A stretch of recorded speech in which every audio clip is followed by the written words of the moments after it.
ನಮಸ್ಕಾರ ವಿಶೇಷ ಕಾರ್ಯಕ್ರಮಕ್ಕೆ ಸ್ವಾಗತ ನಾನು ಪೂರ್ಣಿಮಾ ನೋಡಿ ಕಾಂಗ್ರೆಸ್ ಸರ್ಕಾರದ ಪಂಚ ಗ್ಯಾರಂಟಿ ಈ 5 ಗ್ಯಾರಂಟಿಯಲ್ಲಿ ಮಹತ್ವದ ಗ್ಯಾರಂಟಿಗಳು ಅಂತ ಹೇಳಿದ್ರೆ ಅದು ಗೃಹಲಕ್ಷ್ಮಿ ಪ್ರತಿ ಮನೆಯ ಗೃಹಲಕ್ಷ್ಮಿಗೆ ಅಂದ್ರೆ ಮನೆಯ ಯಜಮಾನಿಗೆ ಪ್ರತಿ ತಿಂಗಳು 2000 ರೂಪಾಯಿ ನುಡಿದಂತೆ ನಡೆಯುವಂತಹ ಸರ್ಕಾರ ನಮ್ಮದು ಅಂತ ಹೇಳಿಕೊಂಡು ಕಾಂಗ್ರೆಸ್ ಸರ್ಕಾರ ಅಧಿಕಾರಕ್ಕೆ ಬರುತ್ತೆ ಪಂಚ ಗ್ಯಾರಂಟಿಗಳೇನೋ ಅನುಷ್ಠಾನ ಆಗಿದೆ ವರ್ಷಗಳೇ ಕಳೆದೋಯ್ತು ಆದರೆ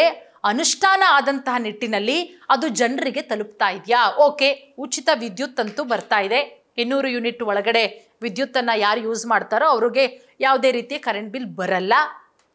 ಅದರ ಜೊತೆಗೆ ಶಕ್ತಿ ಯೋಜನೆ ರಾಜ್ಯದ ಮಹಿಳೆಯರು ಕರ್ನಾಟಕದಾದ್ಯಂತ ಫ್ರೀ ಆಗಿ ಬಸ್ಗಳಲ್ಲಿ ಓಡಾಡ್ತಿದ್ದಾರೆ ಅದು ಆಯಿತು ಅನ್ನಭಾಗ್ಯ ಅಕ್ಕಿ ಕೂಡ ಸಿಗ್ತಾ ಇದೆ ಅದರ ಜೊತೆಗೆ ಯುವ ನಿಧಿ ಅದು ಎಷ್ಟು ಜನಕ್ಕೆ ಸಿಗ್ತಾ ಇದೆಯೋ ಅದು ಎಷ್ಟು ಜನ ಫಲಾನುಭವಿಗಳಿದ್ದಾರೋ ನಮಗಂತೂ ಅದ್ರ ಬಗ್ಗೆ ಅಷ್ಟೊಂದು ಐಡಿಯಾ ಇಲ್ಲ ಯಾಕಂದರೆ ತುಂಬ ಜನಕ್ಕೆ ಸಿಗ್ತಾ ಇದೆ ಯುವ ನಿಧಿ ಅದು ಸ್ವಲ್ಪ ಮಟ್ಟಿಗೆ ಗೊಂದಲದಲ್ಲೇ ಇದೆ ಮತ್ತೊಂದು ಮಹತ್ವಾಕಾಂಕ್ಷೆಯ ಯೋಜನೆ ಗೃಹಲಕ್ಷ್ಮಿ ಮಹತ್ವಾಕಾಂಕ್ಷೆಯ ಯೋಜನೆ 2000 ರೂಪಾಯಿ ಮನೆಯ ಯಜಮಾನಿಗೆ ಪಾಪ ಯಜಮಾನಿಯರು 2000 ರೂಪಾಯಿ ಬರುತ್ತೆ ಅಂದ್ಕೊಂಡು ಒಂದಷ್ಟು ಜನ ಆರಂಭದಲ್ಲಿ ಫ್ರಿಜ್ಗಳು ತಗೊಂಡ್ರು ವಾಷಿಂಗ್ ಮಿಷಿನ್ಗಳು ತಗೊಂಡ್ರು ಸೊಸೆಗೆ ಅತ್ತೆ ಬ್ಯಾಂಗಲ್ ಸ್ಟೋರ್ ಹಾಕೊಟ್ರು ಇದೆಲ್ಲ ನಾವು ನೋಡಿದ್ವಿ ಆದರೆ ಜೂನ್ ಜುಲೈ ಆಗಸ್ಟ್ 3 ತಿಂಗಳಾಗಿದೆ ಸ್ವಾಮಿ ಇನ್ನೂ ಗೃಹಲಕ್ಷ್ಮಿ ಹಣ ಬಂದಿಲ್ಲ ಯಾಕಂದರೆ ಹೆಣ್ಮಕ್ಳು ಏನು ಪ್ರಶ್ನೆ ಮಾಡ್ತಿದ್ದಾರೆ ಅಂತ ಹೇಳಿದ್ರೆ ನಾವು ಕೊಡಿ ಅಂತ ಕೇಳಿದ್ವಾ ಸರ್ಕಾರಕ್ಕೆ ಕೊಡ್ತೀನಿ ಅಂತ ಹೇಳಿದ್ದು ಅವರೇ ಆರಂಭದಲ್ಲಿ ಕೊಟ್ಬಿಟ್ಟು 3 ತಿಂಗಳಿಗೊಂದ್ಸಲ 4 ತಿಂಗಳಿಗೊಂದ್ಸಲ ಕೊಟ್ಟರೆ ಏನು ಮಾಡೋದು ಸ್ವಾಮಿ ನಾವು ಏನೋ 2000 ರೂಪಾಯಿ ಬರುತ್ತಲ್ಲ ಅಂತ ಹೇಳಿ ಒಂದಷ್ಟು ಕಮಿಟ್ಮೆಂಟ್ಗಳನ್ನು ಸಹಜವಾಗೇ ಮಾಡ್ಕೊಂಡಿರ್ತಾರೆ 2000 ರೂಪಾಯಿ ಸಿದ್ದರಾಮಯ್ಯ ಸರ್ಕಾರ ನಮಗೆ ಕೊಡುತ್ತಲ್ಲ ಏನೋ ಒಂದು ಮನೆಗೆ ರೇಷನ್ನು ಅಥವಾ ಮಕ್ಕಳಿಗೆ ಸ್ಕೂಲ್ ಫೀಸೋ ಹಾಸ್ಪಿಟಲ್ಲು ಗ್ಯಾಸ್ ತುಂಬಿಸ್ಕೊಳ್ಳೋದು ಏನೋ ಒಂದು ಮಾಡ್ತಾರೆ ಹೆಣ್ಮಕ್ಳಂತೂ ಖರ್ಚು ಮಾಡಲ್ಲಪ್ಪ ಯಾರು 2000 ರೂಪಾಯಿ ಬರುತ್ತೆ ಹೋಗಿ ಮಜಾ ಮಾಡಿಬಿಡೋಣ ಯಾವ ಹೆಣ್ಮಕ್ಳು ಮಾಡಲ್ಲ ಆ 2000 ರೂಪಾಯಿನ ಕೂಡಿಟ್ಟು ತಮ್ಮ ಮಕ್ಕಳಿಗೆ ಏನಾದರೂ ತಗೋತಾರೆ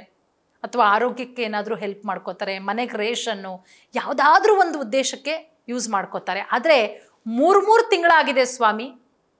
ಮಾನ್ಯ ಸಚಿವೆ ಲಕ್ಷ್ಮೀ ಹೆಬ್ಬಾಳ್ಕರ್ ಮೇಡಮ್ 3 ತಿಂಗಳಾಗಿದೆ ಜೂನ್ ತಿಂಗಳು ಬಂದಿಲ್ಲಂತೆ ಜುಲೈ ತಿಂಗಳು ಬಂದಿಲ್ಲ ಆಗಸ್ಟ್ದು ಗೃಹಲಕ್ಷ್ಮಿ ಹಣ ಬಂದಿಲ್ಲ ಇದು ಆಲ್ರೆಡಿ ಸೆಪ್ಟೆಂಬರು ಮುಗಿಯೋದಕ್ಕೆ ಬಂತು ಇನ್ಯಾವಾಗ ಬರುತ್ತೆ ಇನ್ನೂ ಕೂಡ ಗ್ಯಾರಂಟಿಯ ಯೋಜನೆಯಲ್ಲಿ ನಿಮ್ಮ ಇಲಾಖೆಗೆ ಸಂಬಂಧಪಟ್ಟಂತೆ 2000 ರೂಪಾಯಿ ಹಣ ಇನ್ನೂ ಬಹಳಷ್ಟು ಜನಕ್ಕೆ ಬಂದೇ ಇಲ್ಲ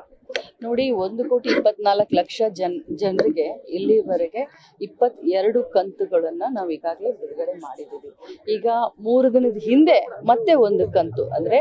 ಜುಲೈ ತಿಂಗಳ ಕಂತನ್ನ ಬಿಡುಗಡೆ ಮಾಡಿದ್ದೀನಿ ಇನ್ನು ಬಾಕಿ ಇರೋದು ಬರೀ ಆಗಸ್ಟ್ ತಿಂಗಳು ತಮ್ಮ ಒಂದು ಮಾಹಿತಿಗೆ ಹಂಚಿಕೊಳ್ಳಿಕ್ಕೆ ಬಯಸ್ತೇನೆ ಸೊ ಜುಲೈ ತಿಂಗಳ ಹಣವನ್ನ ಕೂಡ ಯಾಕಂದ್ರೆ ದಸರಾವನ್ನ ಸಾಧ್ಯವಾದಷ್ಟು ಅವರಿಗೆ ಅನುಕೂಲ ಆಗಲಿ ಅಂತ 3 ದಿನದ ಹಿಂದೆ ಬಿಡುಗಡೆ ಮಾಡಿದ್ದೀವಿ ಸೊ ಆಗಸ್ಟ್ ತಿಂಗಳು ಒಂದು ಹಣವನ್ನ ಮಾಡಿದ್ರೆ ಸಂಪೂರ್ಣ ಥ್ಯಾಂಕ್ ಯು ಒಂದು ಸಿನಿಮಾ ಇದೆ ಅದೇನೋ ಆಷಾಢ ಮುಗಿದು ಶ್ರಾವಣ ಆದಮೇಲೆ ನನ್ನ ಮಗ ಟಾಪಾಗಿ ಬರ್ತಾನೆ ಅಂತ ಹಾಗೆ ಪಾಪ ನಮ್ಮ ಹೆಣ್ಮಕ್ಳು ಆಷಾಢ ಬಂತು ಶ್ರಾವಣ ಬಂತು ವರಮಹಾಲಕ್ಷ್ಮಿ ಹಬ್ಬ ಮುಗೀತು ಮೊನ್ನೆ ಗೌರಿ ಗಣೇಶ ಹಬ್ಬ ಮುಗೀತು ಪಿತೃಪಕ್ಷ ಮುಗೀತು ದಸರಾ ಶುರುವಾಗಿದೆ ದಸರಕ್ಕಾದ್ರೂ ಅಟ್ಲೀಸ್ಟ್ 3 ತಿಂಗಳದ ಹಾಕೋಕ್ಕಾಗಲಿಲ್ಲ ಅಂದರೂ 2 ತಿಂಗಳದಾದರೂ ಬರುತ್ತಾ ಅಂತ ಹೇಳಿ ಬಕಪಕ್ಷಿಗಳಂತೆ ಚಾತಕ ಪಕ್ಷಿಗಳಂತೆ ರಾಜ್ಯದ ಹೆಣ್ಮಕ್ಳು ಕಾಯ್ತಾ ಇದ್ದಾರೆ ಮಾನ್ಯ ಮಹಿಳಾ ಮತ್ತು ಮಕ್ಕಳ ಕಲ್ಯಾಣ ಸಚಿವೆಯಾದಂತಹ ಲಕ್ಷ್ಮೀ ಹೆಬ್ಬಾಳ್ಕರ್ ಮೇಡಮ್ ದಯವಿಟ್ಟು ಹಾಕಿ ಆಷಾಢ ಆಯಿತು ಶ್ರಾವಣ ಆಯಿತು ಪಿತೃಪಕ್ಷ ಆಯಿತು ಗೌರಿ ಗಣೇಶ ಹಬ್ಬ ಆಯಿತು ದಸರಾ ಬಂದಿದೆ ನವದುರ್ಗೆಯರನ್ನು ಖುಷಿಯಾಗಿ ಪೂಜೆ ಮಾಡಲಿ ನಮ್ಮ ಹೆಣ್ಮಕ್ಳು ಕಾಯ್ತಿದ್ದಾರೆ ಅಟ್ಲೀಸ್ಟು 2 ತಿಂಗಳದಾದರೂ ಹಾಕಿ ಮೇಡಮ್ ನಾವೇನಾದರೂ ಮಾಧ್ಯಮದವರು ಲಕ್ಷ್ಮೀ ಹೆಬ್ಬಾಳ್ಕರ್ ಅವರನ್ನ ಕೇಳೋದಕ್ಕೆ ಹೋದರೆ ಆಗುತ್ತೆ ನಾನೆಲ್ಲ ಸೈನ್ ಮಾಡಿ ಕಳಿಸಿದ್ದೀನಿ ಅಧಿಕಾರಿಗಳು ಹಾಕ್ತಾರೆ ಇನ್ನೊಂದು 2 ದಿನದಲ್ಲಿ ಅಂತ ಹೇಳ್ತಾನೆ ಇದ್ದೀರಾ 3 ತಿಂಗಳದ ಗೃಹಲಕ್ಷ್ಮಿ ಹಣ ಬಾಕಿ ಇರೋದು ದಯವಿಟ್ಟು ಹಾಕಿ ಎಷ್ಟೋ ಹೆಣ್ಮಕ್ಳು ನೀವು ಕೊಟ್ಟಿರೋದು ಖಂಡಿತ ಒಳ್ಳೆಯ ಯೋಜನೆ ಅದು ಮೆಚ್ಚುವಂತಹ ಯೋಜನೆ ಅನುಷ್ಠಾನಕ್ಕೆ ತಂದಿದ್ದೀರಾ ಎಷ್ಟೋ ಹೆಣ್ಮಕ್ಳು ಗಂಡಂದರನ್ನ ಕೇಳಬೇಕಾಗಿತ್ತು 100 ರೂಪಾಯಿ ಕೊಡಿ 50 ರೂಪಾಯಿ ಕೊಡಿ 500 ರೂಪಾಯಿ ಕೊಡಿ ಯಾವುದೋ ಒಂದು ಹಬ್ಬಕ್ಕೆ ಸೀರೆ ತೊಗೋಬೇಕು, ಒಂದು 500 ರೂಪಾಯಿ ಕೊಡಿ. ಯಾವುದೋ ದೇವಸ್ಥಾನಕ್ಕೆ ಹೋಗ್ಬೇಕ್ರಿ, ಬಸ್ ಚಾರ್ಜಿಗೆ ಕೊಡಿ, ಫ್ರೀಯಾಗಿ ಹೋಗಿ ಬರ್ತಾರೆ, ಆರಾಮಾಗಿ ಹೋಗಿ ಬರ್ತಾರೆ. 2,000 ರೂಪಾಯಿ ಕೊಡ್ತೀರಾ ಖರ್ಚಿಗೆ, ಸೀರೆನೋ ಮಕ್ಳಿಗೆ ಬಟ್ಟೆನೋ ಮನೆಗೇನೋ ಒಂದು ತೊಗೋತಾರೆ. ಆದರೆ ತಿಂಗಳು ಕರೆಕ್ಟಾಗಿ ಕೊಡಿ. ತಿಂಗಳು ಕರೆಕ್ಟಾಗಿ ಕೊಟ್ಟರೆ ನಾವು ಸುದ್ದಿ ಮಾಡಲ್ಲ, ನಾವು ನಿಮ್ಮನ್ನು ಪ್ರಶ್ನೆ ಮಾಡಲ್ಲ, ನಿಮ್ಮ ಬಗ್ಗೆ ಪ್ರಶಂಸೆಯನ್ನು ವ್ಯಕ್ತಪಡಿಸ್ತೀವಿ ನಾವು. ಖಂಡಿತ ಒಳ್ಳೆ ಯೋಜನೆ, 5 ಗ್ಯಾರಂಟಿಗಳು ಕೂಡ ಒಳ್ಳೆಯದಿದೆ. ಆದರೆ ಸರಿಯಾದ ಟೈಮಲ್ಲಿ ಅದನ್ನು ಜನರಿಗೆ ಕೊಟ್ಟರೆ ಖಂಡಿತ ಹೆಲ್ಪ್ ಆಗುತ್ತೆ. 3 ತಿಂಗಳದ ಬಾಕಿ ಇದೆಯಂತೆ, ಜನ ಪಾಪ ಯಾವಾಗ ಅಂತ ಕೇಳ್ತಿದ್ದಾರೆ. ಆದಷ್ಟು ಬೇಗ ಹಾಕಿ. ದಸರಾ ಬಂದಿದೆ, ಅಟ್ಲೀಸ್ಟು ದಸರಾ ಮುಗಿಯೋದ್ರ ಒಳಗಡೆನಾದರೂ ಒಂದು 2 ತಿಂಗಳದಾದರೂ ಹಾಕಿದ್ರೆ ರಾಜ್ಯದ ಹೆಣ್ಮಕ್ಳಿಗೆ ಉಪಯೋಗ ಆಗತ್ತೆ. ಲಕ್ಷ್ಮೀ ಹೆಬ್ಬಾಳ್ಕರ್ ಅವರೇ, ದಯವಿಟ್ಟು ಇವತ್ತಾದರೂ ಏನಾದರೂ ನಿರ್ಧಾರ ತೆಗೆದುಕೊಳ್ತೀರಾ ನೋಡೋಣ. ಇನ್ನೊಂದು 2 ದಿನದಲ್ಲೇ ಆಗುತ್ತಾ 2 ತಿಂಗಳದು, ಅಥವಾ ಈ ಸೆಪ್ಟೆಂಬರ್ ಮುಗಿದ ಮೇಲೆ 4 ತಿಂಗಳದು ಒಟ್ಟಿಗೆ ಹಾಕ್ತಾರಾ? ಅದರ ಬಗ್ಗೆ ಸಂಬಂಧಪಟ್ಟಂತಹ ಅಧಿಕಾರಿಗಳೇ ಮಾಹಿತಿ ಕೊಡಬೇಕಾಗತ್ತೆ.